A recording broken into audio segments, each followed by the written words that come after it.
وہ خود ہیلی کاپٹر کے انجن سٹارٹ رکھ کر نیچے اتر آئے تھے۔ عام حالات میں شاید وہ ایسا نہ کرتے، لیکن ان کے لیے یہ ممکن نہیں رہا تھا کہ اپنے اس زخمی ہیرو کو بڑھ کر گلے نہ لگائیں۔ Well done!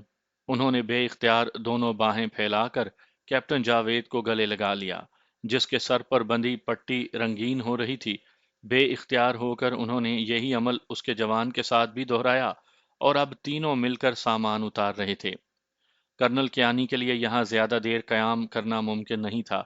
قریباً 10-15 منٹ کے درمیان انہوں نے اپنا پوما خالی کر دیا۔ کیپٹن جاوید کی خواہش تھی کہ اس کے ساتھ موجود دو شدید زخمی کرنل صاحب کے ساتھ واپس چلے جائیں، لیکن انہوں نے واپس جانے سے انکار کر دیا تھا، اور اب 16,000 فٹ کی اس بلندی پر اپنے دو شدید زخمی اور 4 تھکے ہوئے کمانڈوز کے ساتھ زخمی کیپٹن جاوید پھر بھارتیوں کے سامنے سیسا پلائی دیوار بن چکا تو ان کے پاس کمک پہنچ گئی تھی۔ گولہ بارود، ادویات اور کچھ اشیاء خورد و نوش آ چکی تھیں۔ اپنی بے خستہ حالی کے باوجود کیپٹن جاوید کو ایمان کی حد تک اس بات کا یقین تھا کہ جب تک اس کے کسی جوان کے پاس ایک بھی گولی باقی ہے، وہ دشمن کو اس پوسٹ پر قابض نہیں ہونے دیں گے۔ ایک مرتبہ پھر وہ نئے عزم اور تازہ ولولوں کے ساتھ دشمن کو لوہے کے چنے چبانے پر مجبور کر چکے تھے۔ اگلے 1.5 گھنٹے تک انہوں نے دشمن کی یلغار روکے رکھی، اور عین ان لمحات میں جب ان کے بازو شل ہو چکے تھے، خون ان کی رگوں میں شدید سردی سے منجمد ہو رہا تھا، عین انہی لمحات میں ان کے عقب سے نعرہ تکبیر بلند ہوئے اور اللہ کی بزرگی اور برتری کا اعلان کرتے ناردرن لائٹ انفینٹری کے جوانوں کا پہلا دستہ کیپٹن شیر دل کی کمان میں ان کی مدد کو پہنچ گیا تھا۔ اپنے جسموں سے لپٹے رسوں کی مدد سے NLI کے جوان عمودی پہاڑی چوٹی پر چڑھتے دیوانہ وار اپنی ساتھیوں کی مدد کو آ رہے تھے۔ انہوں نے جلد ہی پوزیشنیں سنبھال لی تھیں۔ کیپٹن شیر دل اور ان کے ساتھی حیرت اور عقیدت کے بے پناہ جذبات سے باری باری ان کمانڈوز سے بغل گیر ہو رہے تھے جنہوں نے عسکری تاریخ کا ناقابل یقین کارنامہ انجام دیا تھا۔ یہ جوان اپنے ساتھ ضروریات کا سامان بھی لے کر آئے تھے، گو کہ وہ بھی 6 گھنٹے کا طویل اور تھکا دینے والا سفر کرتے ہوئے یہاں تک پہنچے تھے، لیکن بالکل تازہ دم تھے۔ پہلے سے موجود اپنے ساتھیوں کی ناقابل یقین بہادری نے ان کے حوصلے یوں بھی دو چند کر دیے تھے۔ شہداء کے جوان لاشیں دیکھ کر ان کی آنکھوں میں خون اتر آیا تھا۔ کیپٹن شیر دل نے کیپٹن جاوید کو بہت منت سماجت کے بعد اسے خیمے تک جانے پر رضامند کیا جو اس کے زخمی ساتھیوں کے لیے لگایا گیا تھا، اور NLI کے ایک ڈاکٹر نے جو اس گروپ کے ساتھ آیا تھا کیپٹن جاوید کی پٹی دوبارہ کر کے اسے زمین پر بچھے کمبل پر لٹا دیا تھا۔ اس کے باقی زخمی ساتھیوں کی مرہم پٹی ہو رہی تھی۔ NLI کے جوانوں کی آمد نے بھارتیوں کی رہی سہی کمر ہمت بھی توڑ دی تھی۔ اگلے 3 گھنٹوں میں کمانڈوز کا ایک اور سیکشن ان کی مدد کو پہنچ گیا تھا۔ کرنل کیانی اس مرتبہ بڑے ہیلی کاپٹر ایلیویٹ میں تازہ دم کمانڈوز اور سامان حرب و ضرب کے ساتھ آئے تھے، اور اس ہیلی کاپٹر میں کیپٹن جاوید اپنے 4 کمانڈوز کی لاشیں اور زخمی ساتھیوں کے ساتھ فاتحانہ انداز میں واپس بیس کیمپ کی طرف پرواز کر رہا تھا۔ گورجیت سنگھ آج بہت خوش تھا۔ آج پرمود نے اسے ویزا لگا پاسپورٹ اور ٹکٹ دے کر اس کو روانگی کی تاریخ سے آگاہ کرنا تھا۔ اس نے ابھی تک اپنی بیوی کو رازدار نہیں بنایا تھا، لیکن 2 روز پہلے اسے بھی ساری کتھا سنا دی تھی۔ اپنی ساری کہانی اور پرمود کا تعارف کروانے کے بعد اس نے اپنی مونچھوں پر تاؤ دیتے ہوئے کہا، کیوں گوریندر کور، ہمیں مانتی ہے نا؟ کیسا بے وقوف بنایا سالے کو، بڑا ہوشیار بنتا تھا۔ ارے بھائی میرا کیا گیا، مہمانوں کی لسٹیں ہی دی ہیں نا، ہم نے کون سے ملٹری والوں کے راز دے دیے ہیں؟ اور دیکھ لو گوریندر کور، ہم نے کیسا الو بنایا ہے اسے، کیسا سودا کیا ہے، مہمانوں کے نام بتا بتا کر امریکہ کا تمہارا اور اپنا ویزا حاصل کر لیا، کسی کو بتانا نہیں۔ پرمود نے کہا تھا کہ کسی کو کانوں کان خبر نہیں ہونی چاہیے۔ اس نے اچانک ہی بڑی رازداری سے اپنی بیوی کے کانوں کے نزدیک منہ لے جاتے ہوئے کہا، وہ کیوں سردار جی؟ لو، ہم نے کوئی غیر قانونی کام کیا ہے؟ ہم کیوں اس طرح چوری چھپے جائیں گے؟ میں تو ساری کالونی کو بتا کر جاؤں گی، سب کے سینے پر مونگ دل کر جاؤں گی، ان کو پتا تو لگے کہ میں کس کی سنگنی ہوں۔ اس نے سر جھٹک کر کہا، سالی چپ کر، بات کو سمجھا کر، مروائے گی مجھے بھی تو۔ کوئی عقل کر، میں جو تجھے کہہ رہا ہوں اس پر عمل کرنا، خبردار کسی کو کانوں کان خبر نہ ہو۔ گورجیت سنگھ کا پارا چڑھ گیا تھا۔ سردار جی، کوئی اور مصیبت تو نہیں آنے والی؟ اچانک ہی گوریندر کور نے عجیب سی بات کہہ دی تھی۔ شبھ شبھ بول۔ گورجیت سنگھ کو غصہ آنے لگا تھا۔ واہے گرو خیر ہی رکھے، آپ نے جو بھی کرنا ہے جلدی کر لیں۔ وہ لکھو رام والی بات یاد ہے نا؟ اس نے قدرے غیر مطمئن ہو کر کہا۔ لکھو رام یہاں کا ایک مالی تھا۔ اسے 3-4 ماہ پہلے ایک روز الل صبح اس کے گھر سے کچھ سفید پوش اغوا کر کے لے گئے تھے۔ اس کالونی میں کسی سویلین کی آمد اور ایسی اغوا کی واردات کر جانے کا تو سوال ہی پیدا نہیں ہوتا تھا۔ یہ بات تو طے تھی کہ اسے کسی سرکاری محکمے کے لوگوں نے ہی اغوا کیا ہے، اور چند روز بعد یہ عقدہ بھی کھل گیا۔ لکھو رام کو راہ کے لوگ پکڑ کر لے گئے تھے کیونکہ وہ پاکستان کے لیے جاسوسی کر رہا تھا۔ کالونی کے لوگوں کو یہ بات ابھی تک ہضم نہیں ہو رہی تھی کہ ایک مالی کس طرح کسی کے لیے جاسوسی کر سکتا ہے، لیکن انہیں اس بات کا یقین تھا کہ جس ایجنسی نے لکھو رام کو اٹھایا ہے وہ غلط نہیں ہو سکتی۔ کچھ دنوں کے بعد لکھو رام کے گھر کی تلاشی لی گئی تو وہاں سے کچھ نقد روپیہ برآمد ہوا، جس کے بعد اس کی بیوی اور سالے کو بھی خفیہ پولیس والے اپنے ساتھ لے گئے اور اس کے کوارٹر کو ابھی تک تالا لگا ہوا تھا۔ گورجیت سنگھ کا دھیان کبھی لکھو رام کی طرف نہیں گیا تھا، لیکن آج نہ جانے کیوں اسے اچانک لکھو رام یاد آ گیا۔ کہیں وہ تو پاکستانی انٹیلیجنس کے پاس نہیں پھنس گیا؟ اس نے سوچا، پھر خود ہی مطمئن ہو کر گردن نفی میں ہلا دی۔ اس کے پاس بڑی مضبوط دلیل موجود تھی کہ وہ تو امریکنوں کے لیے کام کر رہا ہے، اور جس شخص کے ذریعے کام کر رہا ہے وہ بھی کوئی مسلمان نہیں، ہندو ہے۔ پرمود نام ہے اس کا۔ آج اسے پرمود سے آخری ملاقات کرنی تھی، کم از کم اس نے یہی کہا تھا، کیونکہ اس ملاقات کے بعد انہوں نے پھر کیلیفورنیا میں ملنا تھا۔ امریکی ریاست کیلیفورنیا ہمیشہ سے اس کی کمزوری رہے تھی۔ یہاں کے سمندر، ساحل، ریتلے کنارے اور خاص طور سے سین فرانسسکو۔ پرمود سے جب اس نے ذکر کیا تھا سین فرانسسکو کا تو اس نے گورجیت سنگھ سے کہا تھا کہ اب اس کی اگلی منزل وہی ہوگی۔ 1 سال کے لیے تو تمہیں سین فرانسسکو کی کرکٹ سٹریٹ پر ہی اپارٹمنٹ مل جائے گا، اس کے بعد جہاں پسند کرو۔ یار یہ امریکن سالے بڑے پاگل ہیں، ان کو ایک مرتبہ خوش کر دو تو جو مرضی ان سے لے لو۔ اس روز پرمود نے اس کے ہاتھ پر بے تکلفی سے ہاتھ مارتے ہوئے اسے حسب سابق مستقبل کے سنہرے خواب دکھاتے ہوئے کہا تھا۔ گورجیت سنگھ نے اس روز سے سین فرانسسکو کے خواب دیکھنے شروع کر دیے تھے، اور وہ سین فرانسسکو کے لیے اس سے بھی زیادہ بہت کچھ کرنے کو تیار تھا، جو کچھ کرنے کے لیے اسے پرمود نے کہا تھا۔ اس روز وہ بڑا محتاط ہو کر اپنے کوارٹر سے نکلا تھا۔ اس کی خواہش تھی کہ آج اسے گھر سے باہر جاتے ہوئے کوئی نہ دیکھے۔ پرمود نے یہی اسے سمجھایا تھا کہ اب اس کے بھارت میں 3-4 دن ہی باقی رہ گئے ہیں، اس لیے وہ محتاط رہا کرے۔ کالونی کا مین گیٹ عبور کرتے ہوئے اسے پکا یقین تھا کہ اسے کسی نے نہیں دیکھا، لیکن وہ نہیں جانتا تھا کہ گزشتہ 5 روز سے اس کی مسلسل نگرانی کی جا رہی ہے۔ یہ اس کی بدقسمتی تھی کہ اس نے اپنی بیوی کو اعتماد میں لیا۔ گوریندر کور نے اسی روز شام کے بعد اپنی سہیلی نیلما کو اعتماد میں لے کر ساری بات بتا دی تھی۔ سیدھی سادی سنگھنی کو اس بات کا علم نہیں تھا کہ نیلما کا خامند رنجیت انٹیلیجنس کا مخبر تھا۔ راہ نے صفدر جنگ کے تمام سرکاری دفاتر میں ایسے مخبروں کا جال بچھا رکھا تھا جنہیں اپنے کسی بھی ساتھی سے متعلق کوئی بھی کام کی خبر پہنچانے پر انعام و کرام سے نوازا جاتا تھا۔ کالونی والوں کو اس بات کا علم نہیں تھا کہ لکھو رام کی جڑوں میں رنجیت ہی بیٹھا تھا۔ اس نے لکھو رام کو 2 مرتبہ ایک اجنبی سے، جو خاصے کھاتے پیتے گھرانے کا فرد دکھائی دیتا تھا، ملاقات کرتے دیکھ لیا تھا، اور اس ملاقات کی خبر اس نے خاصی بڑھا چڑھا کر انسپیکٹر چھاگلا کو دی تھی۔ اس کے بعد لکھو رام کی نگرانی ہونے لگی تھی، اور ایک دن وہ قابو آ گیا۔ جس روز لکھو رام پکڑا گیا اس سے اگلے روز رنجیت کو 2000 روپے کا انعام ملا تھا، اور ایس پی صاحب نے اس کی کمر ٹھوکتے ہوئے کہا تھا کہ وہ ایسی معمولی سے معمولی خبریں انہیں ضرور پہنچایا کرے۔ نیلما ان کے ہمسائے میں رہتی تھی۔ گورجیت سے اگلا کوارٹر اسی کا تھا، اور اس کی شادی کو ابھی 1.5-2 سال ہی ہوئے تھے۔ پنجاب کی سیدھی سادھی جٹی گوریندر کور اس کی لچھےدار باتوں میں آ کر پہلے ہی روز اس کی خاصی سہیلی بن گئی تھی، کیونکہ دونوں کی ایک عادت بڑی ہی مشترک تھی کہ دونوں اپنے ہمسایوں کی عورتوں سے متعلق ہر وقت کوئی نہ کوئی غلط خبر سننے یا پھر سنانے کے لیے بے چین رہا کرتی تھی۔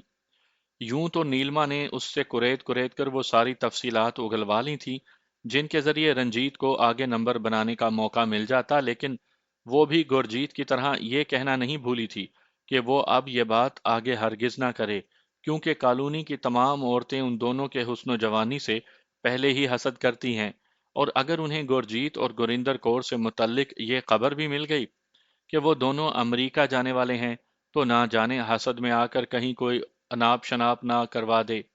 لو، میں کوئی پاگل ہوں؟ تمہیں اپنی جان کر بات کر لی ہے، حالانکہ انہوں نے سختی سے کسی سے بھی بات کرنے سے منع کیا تھا، گوریندر کور نے سیانی بنتے ہوئے کہا۔ ٹھیک ہے، نیلما نے اس کی ہاں میں ہاں ملائی۔ رنجیت کے لیے یہ خبر کیا تھی؟ گویا اس کی لاٹری نکل آئی۔ نیلما نے تو یہ بھی جان لیا تھا کہ جو شخص انہیں امریکہ لے کر جائے گا اس کا نام پرمود ہے، اور وہ گرجیت سنگھ سے یہاں آنے والے مہمانوں کی لسٹیں لیتا رہا ہے۔ رنجیت نے ایک لمحہ توقف کیے بغیر یہ خبر آگے پہنچا دی۔ انسپیکٹر چھاگلا نے اسے 500 روپیہ انعام دیا تھا اور تنبیہ کی تھی کہ وہ اب اس بات کو بھول جائے کہ اس نے ایسی کوئی اطلاع دی ہے۔ اس کے بعد دونوں الگ ہو گئے۔ رنجیت 500 روپیوں کے ساتھ سیدھا شراب خانے کی طرف گیا تھا، جہاں اس نے آدھے پیسے آدھی رات تک لٹا کر اپنے گھر کا رخ کیا۔ گورجیت سنگھ کو علم نہیں تھا کہ پرائم منسٹر ہاؤس کے ایک کونے میں موجود سرونٹ کالونی کے سامنے والے میدان کے گھنے درختوں کے پیچھے سے طاقتور دور بین اس کے گھر کے دروازے پر نصب تھی۔ یہاں سے اس کی روانگی اور مین گیٹ سے باہر آنے تک کوئی اس کے نزدیک بھی نہیں پھٹکا تھا۔ جب قریباً 1 فرلانگ پیدل جانے کے بعد اس نے ایک ٹیکسی کے ذریعے ہوٹل تاج محل کی طرف سفر شروع کیا، تو اس ٹیکسی کے آگے پیچھے 3 کاریں اور ایک موٹر سائیکل اس کا پیچھا کر رہے تھے، اور گورجیت عقل کا اندھا اپنی دھن میں مست چلا جا رہا تھا۔ ٹیکسی اس نے ہوٹل کے باہر مین گیٹ کے نزدیک رکوائی تھی، جبکہ اس کے آگے والی کار آگے نکل گئی۔ پچھلی کار ہوٹل کی پارکنگ کی طرف چلی گئی اور موٹر سائیکل سوار تیسری کار والوں کے ساتھ باہر موجود رہا۔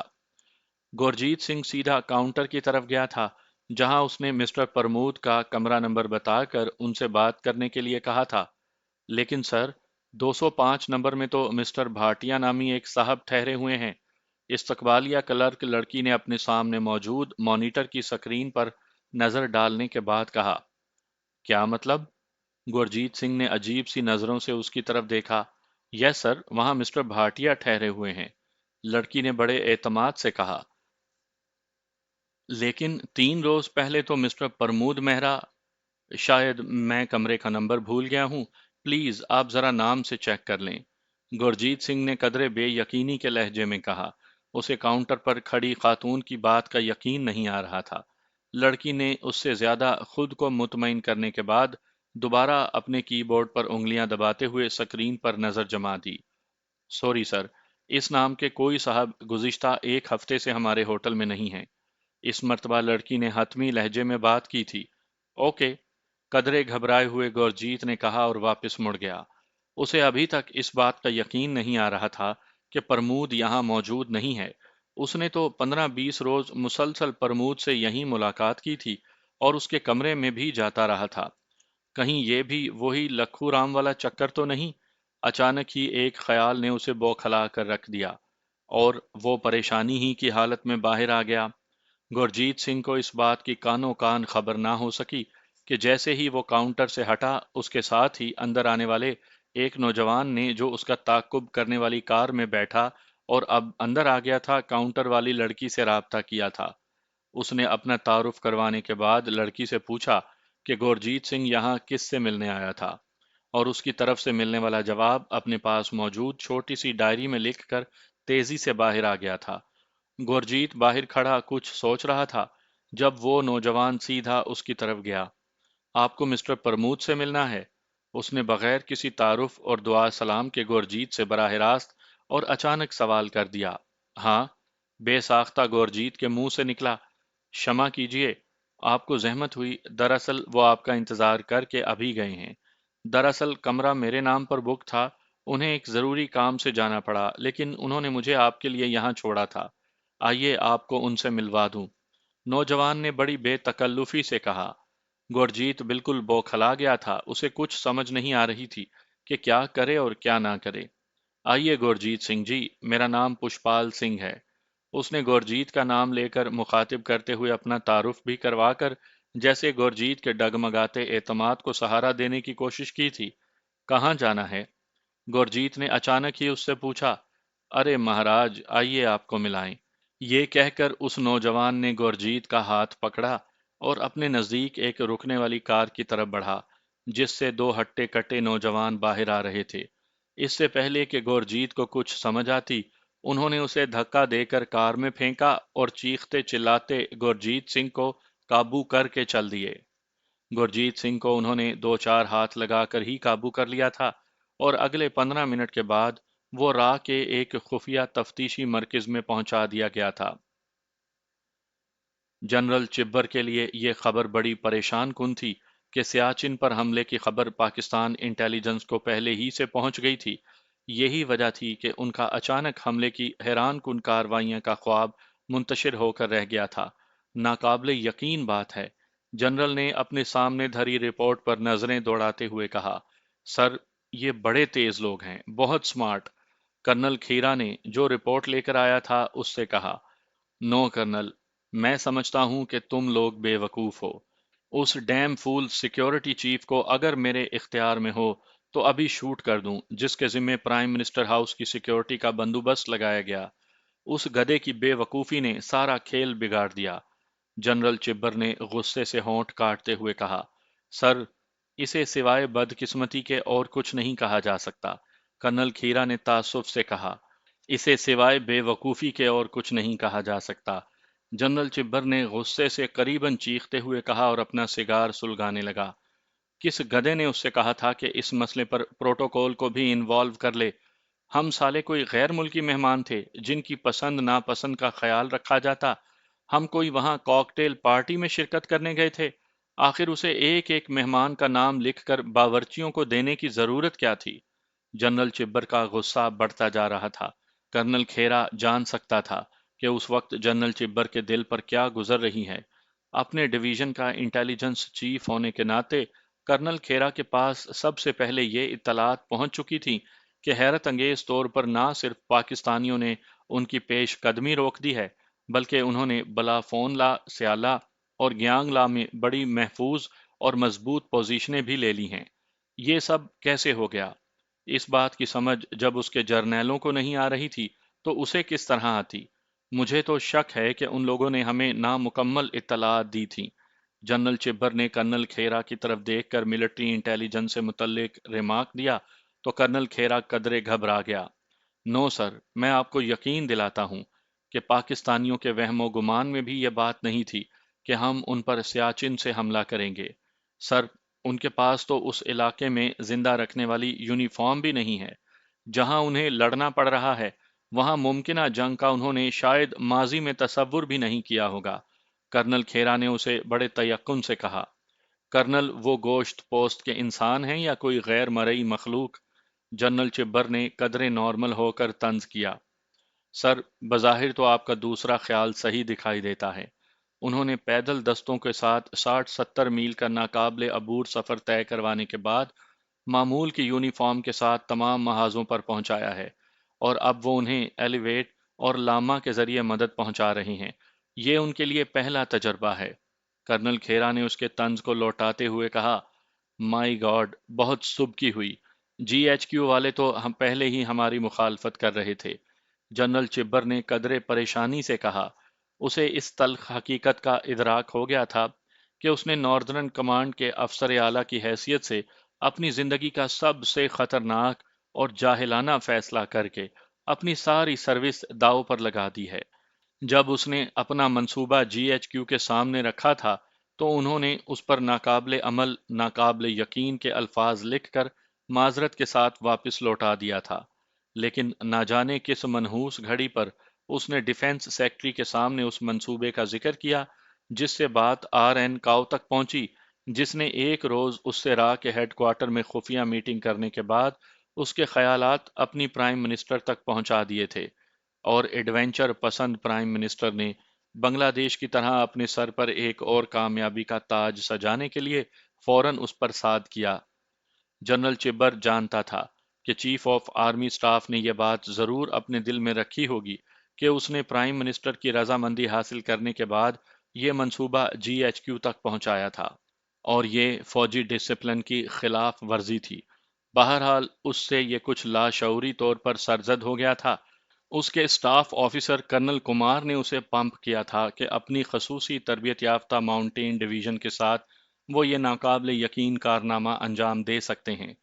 جنرل چبر کو کچھ پچھتاوے کا احساس ہو رہا تھا، لیکن وہ اس کا اظہار کر کے اپنی جگ ہسائی کا سامان نہیں چاہتا تھا۔ ماضی کی تاریخ اس کے سامنے تھی۔ اسے اچھی طرح یاد تھا کہ سن 62 میں جنرل بی ایم کول نے جب چین کے ساتھ نیفا کے محاذ پر جنگ ہاری تھی تو اسے کتنا بے عزت کر کے آرمی سے ریٹائر کیا گیا تھا۔ وہ کم از کم جنرل کول کی طرح اپنا نام فوج کی تاریخ میں نہیں لکھوانا چاہتا تھا، اس لیے اس نے اپنی ضد پر اڑے رہنے کا فیصلہ کر لیا تھا۔ لک کرنل کمار، اب جو بھی ہم نے کیا وہ اپنی اچھائی برائی سمیت ہمیں قبول کرنا ہی پڑے گا۔ اپنی تمام طاقت سیاچن میں جھونک دو۔ ان کے پاس ضروریات زندگی ہی مکمل نہیں، وہ ہمارا کچھ نہیں بگاڑ سکتے۔ ایسے خطرناک اور قاتل موسم کا مقابلہ دشمن صرف اپنے جذبے سے کب تک کر سکتا ہے؟ کرنل کمار، ایک آرمی آفیسر کی حیثیت سے مجھے ہی نہیں، ہم سب کو یہ بات تسلیم کر لینی چاہیے کہ ہم پہلے مرحلے پر یہ جنگ ہار گئے ہیں۔ انہوں نے ہمارا حملہ روک دیا ہے، اور وہ بھی اتنے نامساعدہ حالات میں، اتنی بے سر و سامانی کے ساتھ۔ لیکن تم ماؤنٹینئر ہو، تمہیں اپنا حوصلہ برقرار رکھنا ہے۔ تازہ دم یونٹس میدان میں لاؤ، میں دیکھوں گا کہ وہ کب تک ہمیں روک پائیں گے۔ اس نے قدرے تلخ لہجے میں یہ باتیں کی تھیں۔ سر، آپ مطمئن رہیں، ہم دیکھتے ہیں ان میں کتنی سکت ہے۔ اس وقت تو جوش و جذبے سے انہوں نے کام کر لیا، لیکن میں آپ کو یقین دلاتا ہوں کہ جلد ہی ان کا دم خم ٹوٹ جائے گا۔ بہت جلدی وہ پسپائی اختیار کر لیں گے، اور سر اگر انہوں نے بھاگنا شروع کیا تو پھر گلگت تک ہم انہیں سانس لینے کے لیے بھی رکنے کا موقع نہیں دیں گے۔ کرنل کمار نے بظاہر تو یہ باتیں کر کے جنرل چبر کو مطمئن کرنا چاہا تھا، لیکن ایک خلش سے اس کے ضمیر میں پھانس کی طرح اٹک چکی تھی۔ وہ سوچ رہا تھا کہ جو کچھ اس نے کہا ہے ایسا کبھی ہو بھی سکے گا یا نہیں۔ آر این کاؤ کے سامنے تمام رپورٹس دھری تھیں۔ ملٹری انٹیلیجنس نے واقعہ طور پر اس حملے کو اپنی شکست مان لیا تھا، کیونکہ فوجی زبان میں ہر وہ حملہ جو مطلوبہ نتائج حاصل نہ کر سکے اسے ناکام حملہ ہی تصور کیا جاتا ہے۔ اس دلیل کو بنیاد بنا کر ملٹری انٹیلیجنس چیف نے اپنی رپورٹ پرائم منسٹر کے لیے تیار کی تھی، لیکن یہ الگ بات کہ پرائم منسٹر کے لیے تیار ہونے والی ہر انٹیلیجنس سمری پہلے را کے ڈائریکٹر جنرل آر این کاؤ کی میز پر ہی پہنچتی تھی، کیونکہ وہ پرائم منسٹر کا سیکیورٹی ایڈوائزر بھی تھا۔ دوسری رپورٹ ناردرن کمانڈ کی طرف سے بھیجی گئی تھی، جس کے مطابق انہوں نے پاکستانی علاقے کے اندر اپنی مضبوط پوزیشنیں قائم کر لی ہیں اور اپنے حملے کے مقاصد بھی کافی حد تک حاصل کر لیے ہیں۔ آر این کاؤ نے ملٹری انٹیلیجنس کی رپورٹ کی سمری الگ سے اس کے تمام منفی پوائنٹس کو نکال کر تیار کروائی، اور ناردرن کمانڈ کی رپورٹ کو اس کے ساتھ مربوط کر کے ایک نئی فائل کے ساتھ پرائم منسٹر کے پاس پہنچ گیا۔